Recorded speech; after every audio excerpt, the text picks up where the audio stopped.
I'm Howard Friedman. I'm the director of the Jewish Community Library in San Francisco. It's my great pleasure to welcome all of you today. It's really an agonizing moment right now for most of us, I think, and I appreciate the opportunity to come together. I want to thank our co-presenter, the JFCS Holocaust Center, for their partnership. As always, I want to thank the Friends of the Jewish Community Library for making all that we do possible. And I want to thank Boris Kersonsky, both for suggesting this program and for connecting me to Lord Finkelstein. I'm very grateful. Please note that automated closed captioning can be turned on or off by clicking the CC button at the bottom of your screen. People will have the opportunity to ask questions after the presentation. Please put those questions in the chat and I will then relay them. It's now my great pleasure to introduce Lord Daniel Finkelstein. He's a weekly political columnist at the Times of London and was formerly an advisor to Prime Minister John Major. He was appointed to the House of Lords in 2013. He recently became a director of Chelsea Football Club. He's married with 3 children and lives in Pinner, a suburb of London. He'll be discussing his new book, which came out in the UK as Hitler, Stalin, Mum and Dad, and which was just published in the United States by Doubleday as Two Roads Home, Hitler, Stalin, and the Miraculous Survival of My Family. I've read quite a few books capturing this period, and this is really one of the greatest feats I've encountered of melding family history and political history. It is a great book, and it's quite an honor to have him join us. Lord Finkelstein, the floor is now yours.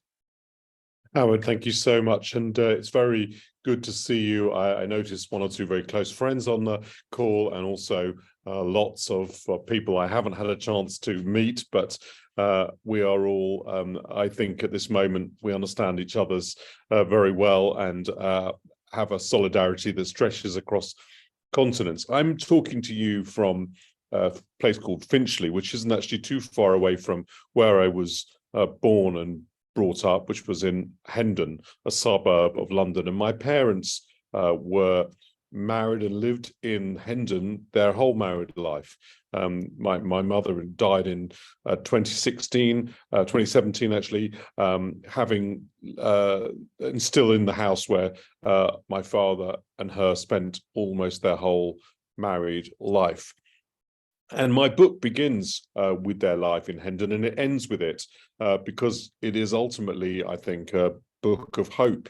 They survived all that could be thrown at them and still managed to live a happy life in which they were insistent that they were not going to see themselves as merely survivors, but as people who lived and had wonderful lives that were disrupted but not spoiled by Hitler and Stalin. I'm going to tell you a little bit about that life, but obviously the book will tell you more. And I think the best place to start is with my maternal grandfather, Alfred Weiner, who comes back from the war in 1919, and he discovers that though he has always been an optimist about Germany and about German Jews, he returns to a Berlin in which the prospects for German Jews are not the optimistic ones that many Jews had hoped for before the war.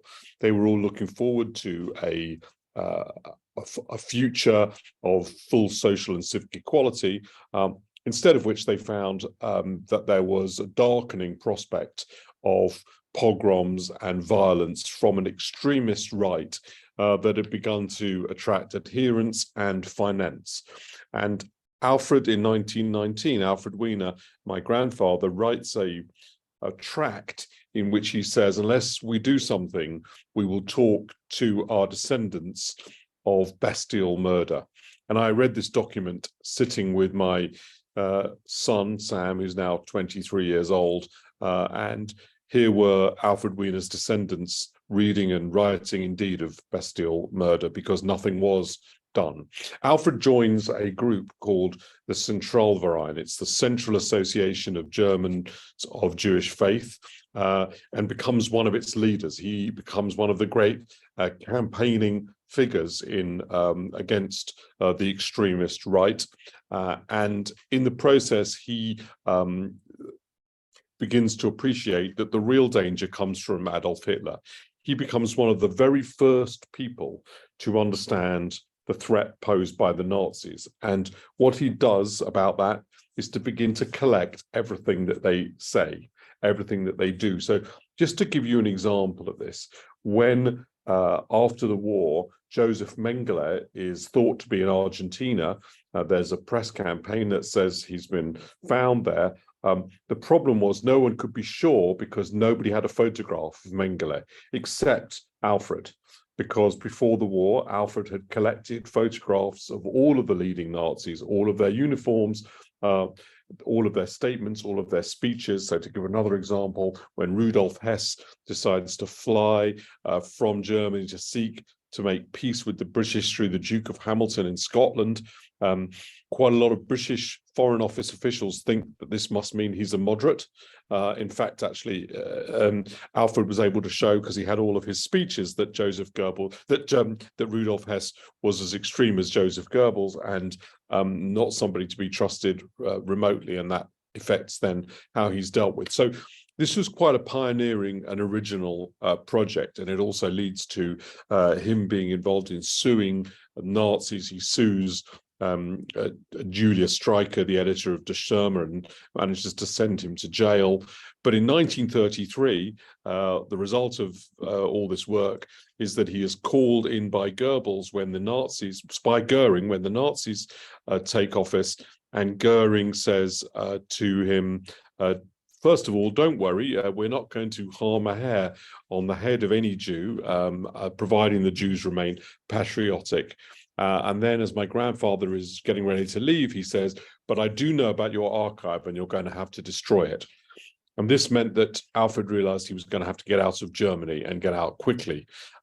Just at this moment, this is early 1933, my mother, Miriam Wiener, the youngest of three girls, the youngest daughter of Greta as well as Alfred Wiener, is born in Berlin. And she is taken at a very young age, 1934, to live in Holland. So my book writes about their experiences, my grandfather's experience before the Nazis take office, and then this period from 1933 onwards, after they've moved to Amsterdam. The parallel book in the same volume is the story of my father. My father was born in 1929.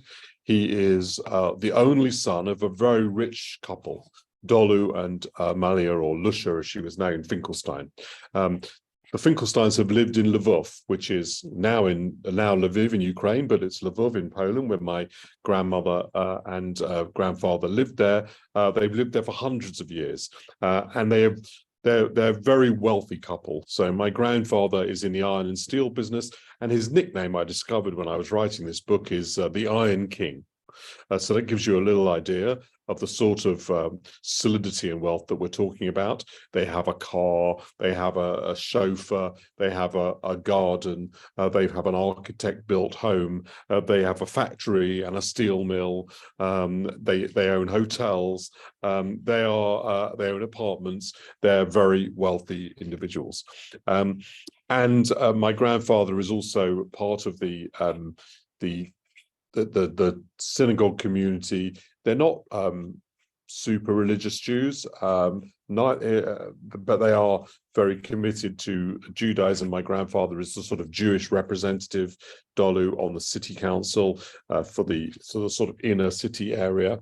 And they imagine when they build this house that they're going to live in this house for hundreds more years as a family. And they, in fact, build it in 1938 and live in it for little more than a year. And the reason for this is something that affects both my mother's story and my father's. It's the Molotov-Ribbentrop Pact, which takes place in 1939.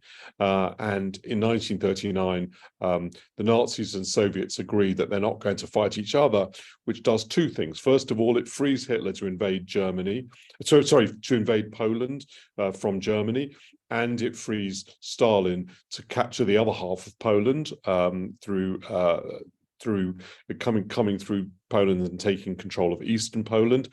And then later it also allows Hitler to invade the lowlands, knowing that he will not be attacked on his flank by the Russians. My father sees first German planes going overhead in his house in Lviv, but that's shortly followed by the Soviets who come in, and it's the Soviets who, it's been agreed, will take over Lvov. And they hold a fake election. They annex into Soviet Ukraine, the whole of eastern Poland, including Lviv, and they set about arresting all of the people who they think pose a threat to them. They do this through the Secretary General of the Communist Party of Ukraine. He's the main political commissar for the policy of deportation and imprisonment that they then pursue, that they unleash on my family. And this man bases himself in the house literally opposite my parents' house, my dad's house. You can see the house where this man lives from the bedroom of my father's my father's nursery, and that is how they become neighbors of Nikita Khrushchev. The policy that Nikita Khrushchev pursues on his neighbor, the Finkelsteins, as well as many others, is to arrest anybody with the slightest standing in Poland, because each of these people, the way that I look at it is, the Germans arrested all the Jews, some of whom were shopkeepers, and the Soviets arrested all the shopkeepers, some of whom were Jews. But they were both engaged in the same project, which was they believed that the elite, that a secretive elite was running the country, in either the Soviet case or in the German case, that these elites subverted the real will of the people, either as expressed through the racial purity of the Germans or the working class in the Soviet Union, and these elites would have to be eradicated. And these elites included even 10-year-old children like my mum and my dad. Well, in 1939, they've taken over the Lviv, but by 1940 they're beginning to arrest people. My grandfather is arrested and sent to the Gulag. He's going to be sentenced as an anti-social element for strengthening the might of capitalist Poland.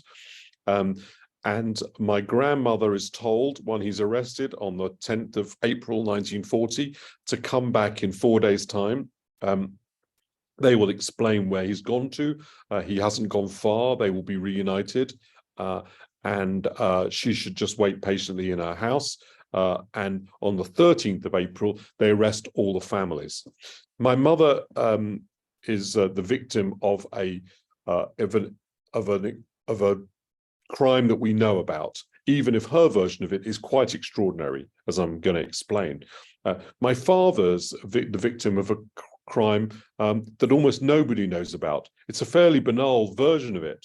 What happened to him happened to hundreds of thousands of people, but almost nobody has ever heard of the deportation of the Poles in the attempt to destroy the Polish elite unearthed by Stalin. When my grandfather is sent to the Gulag, his son, his only son, my dad, and my grandmother Lusha are deported to work as slave laborers on a state collective farm on the borders of Siberia and Kazakhstan. In this farm, they arrive first. There's nowhere for them to sleep, but they can stay in the stables that are used by the cows. Eventually, the cows need their home back, and so they build a shack out of cow dung, and there they spend the Soviet winter with almost no food. It's below freezing inside.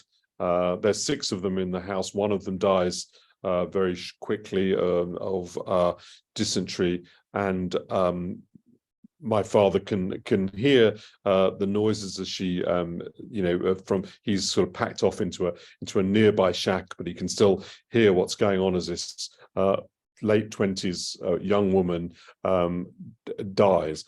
And the horror of this winter does nearly kill my father and my grandmother, and it would have done were it not for the fact that Hitler invaded the Soviet Union in 1941. Operation Barbarossa in the summer of 1941 saves the lives of my family in the Soviet Union, but it has another effect, which is that the Nazis take over Lvov, and they kill those members of my family who are still there, which means that my grandmother starts the war as one of 7 siblings, and she ends up as the only sibling to survive. 2 of them died before the war, to be fair, but the others, it's almost impossible to find out what happens to them.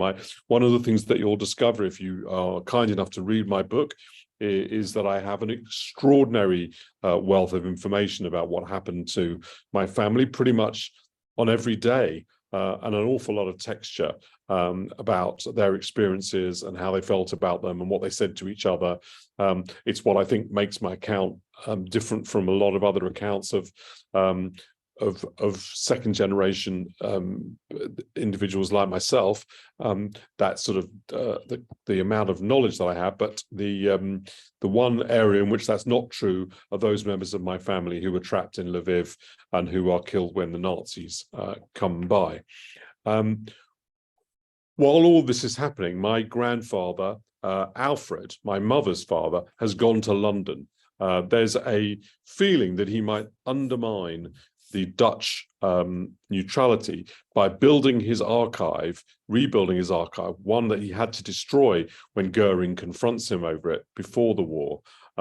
He has to destroy this archive. He goes to Holland, he rebuilds the archive, but he realizes he has to do it again, not destroying it this time, but shipping it to London, because the Dutch are afraid it will undermine their neutrality. So he ships the archive to London, he goes there, but my grandmother stays in Holland with my mother and her sisters, because they think that if they do that, the Dutch will remain neutral and it'll be a safer, better life for the girls. But of course, that calculation is wrong. And it's an interesting one because we all talk in our community about people who were prescient. You know, my relatives were clever, they got out. Well, you had to be able to go somewhere, but most important of all, the place which you picked had to be less likely than the place you left to be invaded by the Nazis. There are a few people in probably the whole of the world who understood what the Nazis were capable of better than Alfred and Greta Wiener, and yet the Greta still managed to be captured by the Nazis because they miscalculated his military plans for Holland, one that you know lots of people did. What happens to it's important to note that I think of my mother as being a young Dutch girl, because she spends all her youth from the moment she's able to talk, it's in Dutch, and she lives in Holland. And we also think of Anne Frank as a young Dutch girl. But in fact, both my mother and Anne Frank, who knew each other, were both young German girls. They were refugees.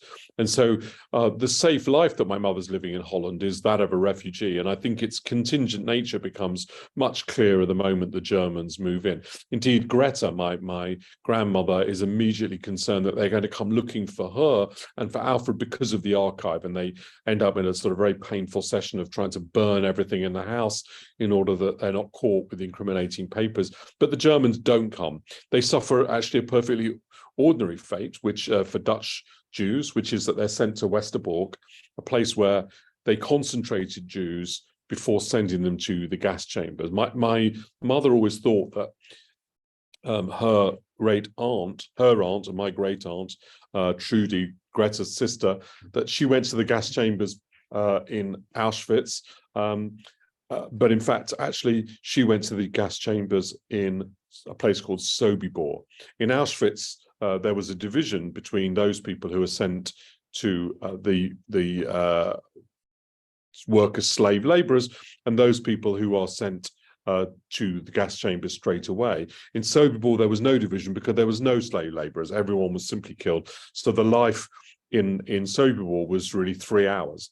And that's the reason why not so many people know about Sobibor, because it was actually in some ways a more effective method of killing than in Auschwitz. And it's probably one of the reasons why people were sometimes sent to Auschwitz and sometimes sent to Sobibor. I think the Nazis were involved in a kind of diabolical competition as to whether or not Sobibor or Auschwitz were more effective methods of sending people to their deaths. Why did my mother not die in Sobibor or Auschwitz? Well, every Tuesday, a transport would leave from Westerbork to go to the gas chambers. You were evacuated to the east, but some people were not sent, and that is because they had documents that meant that they had some hostage value to Heinrich Himmler. And Heinrich Himmler believed that maybe the Germans would not win the war, and therefore he ought to try to aid himself, his colleagues, and possibly the German war effort as well, by taking Jews hostage who had some value that they could exchange for guns or tanks or money. He was quite keen on that, because then they could escape with the money, or Germans who lived in occupied Allied countries, which meant that they could aid the war effort even when the war effort was faltering. And my mother did have such a document. Extraordinarily, it was a Paraguayan passport. They weren't Paraguayan, and everybody who saw this document realized it had been falsely issued. But although it had been falsely issued, the Germans were happy to recognize it, even though they knew it was false, as long as the Allies did.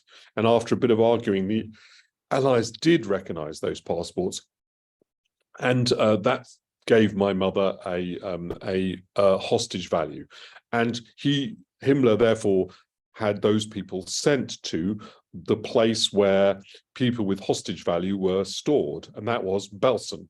And that is the reason why Belsen was established, why Belsen ends up being a place where many people die, but was not actually itself an extermination camp. It was a place that was going to be where people were held, that ultimately collapses due to the lack of facilities and food, but was not intended actually as a place for extermination. And this is the place in which my mother finds herself in 1944. By this point, my father has managed to make it all the way to Palestine. The reason that he's done that is because when Operation Barbarossa happens, Stalin lets all the Poles go. They try to reunite somehow in the Soviet Union. They do so through a man called General Anders, who establishes a free army of Poles. My grandfather is able to join. My father and my grandmother somehow miraculously managed to find him. It's one of the great central miracles of the book. My grandfather is in this camp.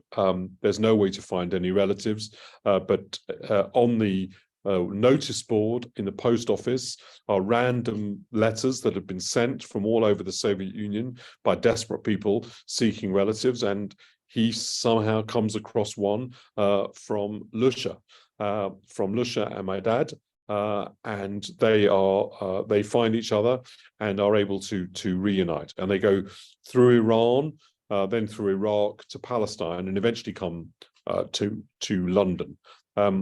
Meanwhile, obviously, my mother is arrived in Belsen. Much the book is based on, at that point, can use my aunt's diary. She had a diary, a Belsen diary, which she kept.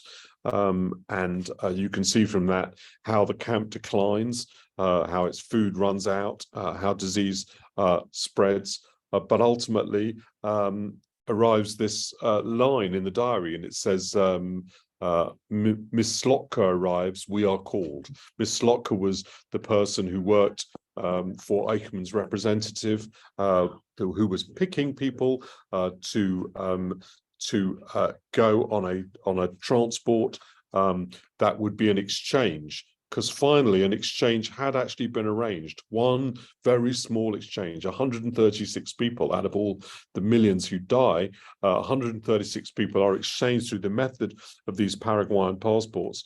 And extraordinarily, my mother and her sisters and my grandmother are on this exchange. And so they are able to survive the war going through Switzerland to Marseille. And in Marseille, they are rescued by my grandfather's pulling strings with the State Department, because Alfred has been in London and New York helping the intelligence services fight the war. So this is the core story that I tell. My parents meet in Seymour Place, which is in the middle of London in Marble Arch. And they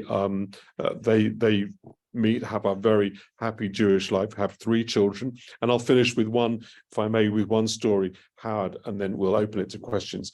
The idea that Joseph Stalin had was that he would destroy the communists would destroy the elites. And my grandfather, being a very wealthy man, they took away his house, they took away his factory, they took away his steel mill, they took away his car, and they took away all of his savings. They took him and they expelled him to the Gulag. They took away his only son and his wife, and they sent her to Kazakhstan.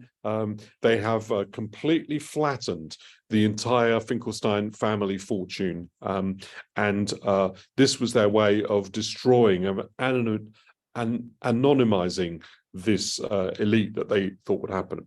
Within a single generation, I live in London. I'm a member of the House of Lords. My sister is head of a large government department, and my brother is Sir Anthony Finkelstein and is the president of a university. In other words, within a single generation, this communist project of flattening the elites completely failed. Howard, I hand it back to you. Right. Thank you so much. You handled that very succinctly, which is quite a complex story, and it goes again. I really recommend the book, which it's written so well, and it's extraordinary. I would ask a few questions, and I can ask folks to put their questions in the chat. Meanwhile, I mean, one I guess has to do with you tell these parallel stories, and in the book they're interspersed. They're going back and forth between the 2 sides of your family. One oppressed by the Nazis, one oppressed by the Soviets. And as you mentioned, I mean, I think a lot of us are familiar with many stories during the Nazi period, certainly in the United States. I think fewer of us familiar with those stories of abuse under Stalin. And you go through you mentioned the deportations, the Gulag, also the decimation of the leadership of what was the Polish army. Can you talk about why there is less awareness and how obstacles that you had in trying to uncover some of these stories? So, well, there are 2 or 3 points. So let me deal with that last point first, the obstacles. It is definitely easier to find the information to tell my mother's story than my father's. Partly this is because of the wealth of the historical sources. Partly it's because my grandfather Alfred became quite a celebrated man. He himself is the subject of a biography. There were many obituaries of him in newspapers. He gave newspaper interviews. There's even a tiny clip of him on television, though it only lasts for a couple of minutes.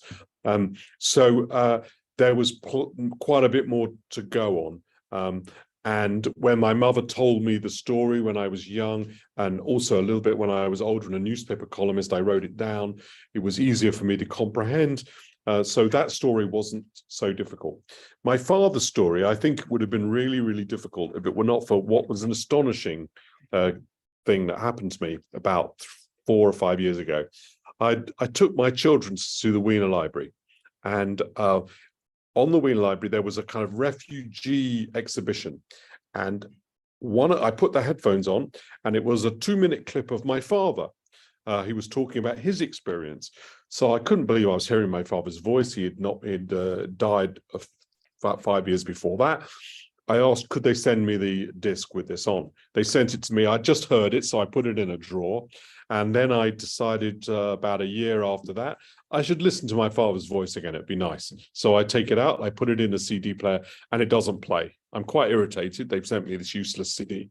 I take it out, I look at it, and it says, oh, it's a DVD. I thought, why have they sent me a DVD with this 2-minute audio clip on? I put it in the DVD player, and it turns out to be a 4-hour video of my father. And his talk, he gave an interview to the Association of Jewish Refugees and tells his whole story. So if he hadn't have done that, I think it would have been much more difficult. Once I had that, the correspondence that I had from him, the interviews that I'd conducted myself with him, everything made much more sense. So I was able to put it all together, and I was able to tell his story richly. But that was difficult. Then you asked this question, why is it we know so much about the Nazi story and not the Soviets? Well, partly it's because the Soviets won. And they are then the prosecuting authorities at Nuremberg. My grandfather was very involved, Alfred was very involved in the Nuremberg trials. And among his papers, I found the indictment of the Nuremberg conspiracies, his own copy of it. And I read it and I realized that all the Soviets, crimes that the Soviets accused the Nazis of doing, they'd also done themselves, but they were the prosecuting authority, so it was never raised with them. So part of the reason is just as simple as they won the war, and part of the agreement was anything they did was a contribution to the collective victory, and anything the Nazis did was evil, and that allowed them to escape scrutiny for the things they did. That was part of the reason. But David Baddiel, the comedian, there's a British comedian called David Baddiel, you may or may not know, he's pretty famous in this country. He's written a book called Jews Don't Count, and he came to one of my talks. He was in the back of the auditorium, and afterwards he said to me, I think there's another reason, and I think he's right. There's something uniquely shocking about the methods of the Nazis that compels horror and public interest. While the Soviets engaged in shooting tens of thousands of people, while they unquestionably expected my grandfather Dolu to die in the Gulag, and that was the intended outcome, while they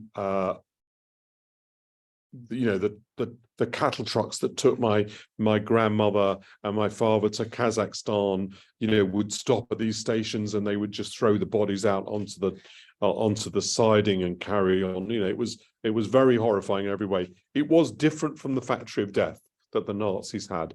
The short section on Sobibor that's in my book is, without any question, one of the most shocking parts of the book. And there was something about what the Nazis did, their racist genocide, that compels the attention in a different way. And I think David was right. I think that's another reason why we remember the crimes of the Nazis differently. Thank you. You note in the preface that your parents' and grandparents' story is, you call it a story I am only just beginning to understand as an adult.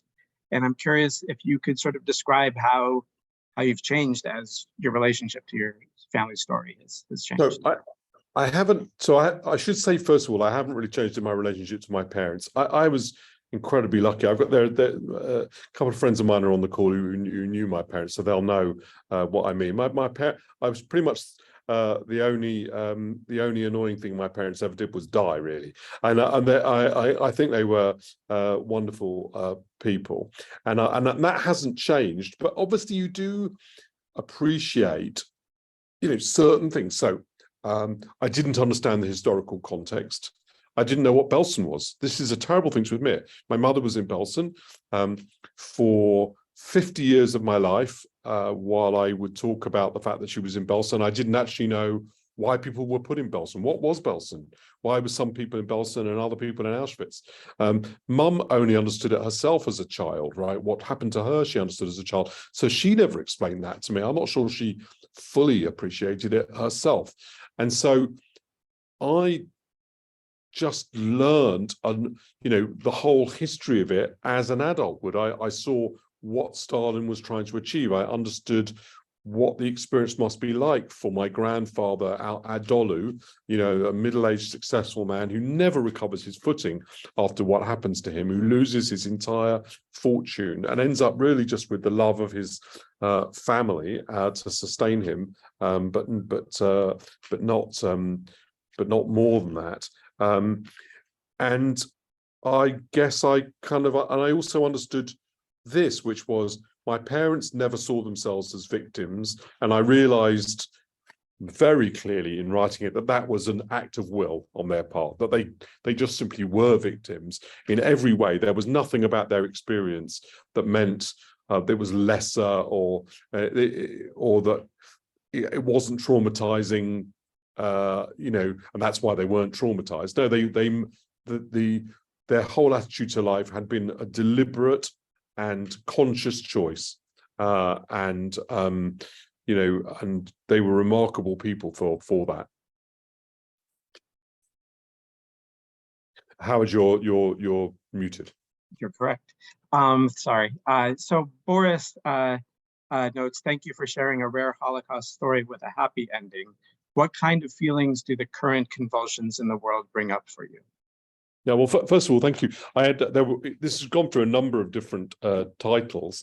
In Britain, as you say, it's called Hitler, Stalin, Mum and Dad. I think Doubleday thought that was too flippant or not American enough. I'm not quite sure why. And they chose a good title, Two Roads Home. But originally it was going to be called Love and Murder. And I think what Doubleday thought was, well, as it got a happy ending, that we ought to emphasize that, because there are so many books that don't. It's very harrowing what happens, but it does have a happy ending.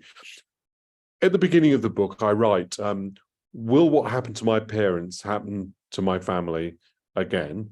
I say, I don't think it will, but could it? Yes. And now you look at the world and you think that is very possible. An interesting feature of my grandparents' early life, both my grandfather and both of my grandfathers, is that neither of them were Zionists. That for Dolu Finkelstein, he clashed with the Zionists because he built houses for homeless Polish people, and the Zionists said, "Why are you building houses here for these people when we should be building them for Jews in Israel?" But my grandfather, Alfred, was much more involved in that. It was a mainline stance of the Association of Germans of Jewish faith, that they shouldn't have a state in Israel, that the state was in Germany. A little bit like, I suppose, the division between Martin Luther King and Malcolm X. Martin Luther King's view was African Americans can stay, were at the end of the day Americans, and they should stay in America and be judged by the content of their character, not the color of their skin. Whereas Malcolm X believed that African Americans were first and foremost Africans, and that they would never have that justice in America unless they struck out and were separate. And they had that battle. And I suppose the battle between the Zionists and the German Jews of the Zentralverein was similar, except for the fact that Martin Luther King's faith in the United States was justified and Alfred's faith in Germany was not. And it caused, I mentioned he had a nervous breakdown. It caused him in the book I mentioned this, he had a nervous breakdown more than once. And I think one of it was caused by this tension between his belief that Germany and Jews went together and the reality that they did not. So after the war, he became a Zionist in the practical sense. He believed in the existence of the state of Israel. He wasn't going to go and live there, even though he was actually an Arabist. So he was a considerable scholar of Islam, and he wasn't going to go and live there. But he did believe in a state of Israel on the pragmatic grounds that Jews needed to be safe somewhere. And in my Times column for tomorrow's newspaper, actually, I've written about the film Exodus, which makes this case in a kind of slightly schmaltzy Hollywood way, but it's very powerful for all that. And I do feel a sense of frustration that among progressives, the the progressive case for a home for the homeless Jews seems to have been forgotten. Thank you. So we have a message from Igor Noschenko, who's writing actually from Kiev. And he writes, Lord Finkelstein's book deeply reverberates with the current experience of my family. Because of the war in Ukraine, I've been separated from my wife and daughter for almost 2 years. Here's my question. What impact did it have on you growing up in a family of refugees? Well, I'm very fortunate that I did not have the experience. In fact, funny enough, I often talk to my father about why after 1990, he did not go back to Lviv. And the way that he put it was, well, the house is there and I'm here and I prefer it that way. And I think he probably felt a sense of safety and refuge in Britain that he felt he wouldn't feel if he went back to Lviv, even temporarily, even though by he could speak Polish and Russian, and always felt all his life a very strong kinship to Poles. He would have felt very passionately about this war, as indeed I do, and personally, the war that's taking place in Ukraine, and to be writing the book that I've written while bombs are falling on Lviv, and to realize that I visited the house in Herbatov Street that I visited. It's down in a place called Hlinky Street, but it's the same place, Herbatov Street.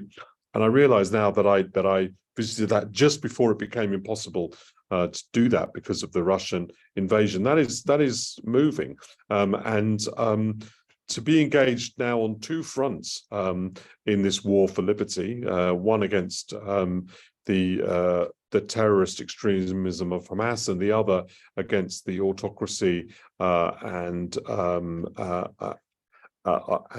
corruption of Putin. Well, that is that does shake you a bit. But my parents brought me up feeling very British. They didn't want me to feel like a refugee. They didn't want me to be a second generation. They didn't want me to be a second generation survivor. I feel it very strongly. It's a very strong part of my politics, both my feelings of moderation, my insistence on the rule of law, and my relatively liberal stance on issues like asylum. But at this moment, it's a concerning moment to have my kind of politics. I thought one of many powerful lines in the book to me was, I wrote it down, the idea that the value of liberal democracy and law and liberty and tolerance is a lesson that has been learned and can't be unlearned seems hopelessly over-optimistic. And it's a thought that's very resonant. I wanted to ask about your process. I imagine that a good deal of your research was actually in your grandfather's library or with what he had assembled. And I was also asked about your relationship with your parents, but also what he means to you in light of this project that was sort of unprecedented for you. So I have to say, if you're going to, people have asked me, how do I research my family like you've researched yours, and I've said to them, well, if you're going to write a family history, then I strongly advise you to have a grandfather who's one of the great archivists of the 20th century. That really helps. My grandfather had this extraordinary trove of material. He encouraged his children to keep it. So one of the most powerful chapters in the book is about the games my mother and her sisters played on the streets, which was enabled by my aunt keeping all the newsletters of the children's club that they set up, and hiding that during the war with her friend Tina van Bijlaert, who gave it back to her when the war was over. I think he's always been an inspiration. But let me tell you something very odd, Howard. Alfred I've always known about, but I didn't know very much about Greta because of the course of her life, and I'd not met her. And I did know that she was one of the earliest women to have a PhD in economics. But what I couldn't do was to translate her PhD because it's 300 pages long. And as you all know with PhDs, you don't get to the point in one page. You have to read the whole thing in order to work out what it's about. And I wasn't going to translate a 300-page PhD in order to discover 2 lines for my book. So in the end, I took the title, I found out what that was, and I used that. But just while the book was in proof, I met at a party somebody who was German and who was an economist and who began to take a great interest in what I was telling her. And unbeknown to me, went and found Greta's PhD in Hamburg, and in the university library, and translated it, and told me that the subject of Greta's PhD was how the free market politicians of Germany in the close of the 19th century didn't really understand free market economics. This is so close to my own arguments. It's essentially, to explain it to those of you with a specialist interest, the kind of argument over things like the Laffer curve that free marketeers have, right? How realistic is it that if we cut taxes, it'll raise more money than the tax cut, okay? And a lot of my work, my arguments in Britain consist of being a kind of free market, centre-right, conservative on economics. It's a slightly different phrase from what it means in America, by the way, and arguing with people who are libertarians and who, that has been one of my political, and to discover that my grandmother, completely unbeknownst to me, had the same niche interest. That is simply extraordinary. And you do have to wonder whether, to the extent to which that is cultural and the extent to which your behavior and interests are heritable, because it's too much of a coincidence. It's simply extraordinary to me. Yeah, that's really incredible. So I am going to allow you to have a little break just for everybody. Lord Finkelstein is actually at the Finchley Synagogue because he's going to give a lecture in a few minutes, and I want to make sure he has time to get some water and some air.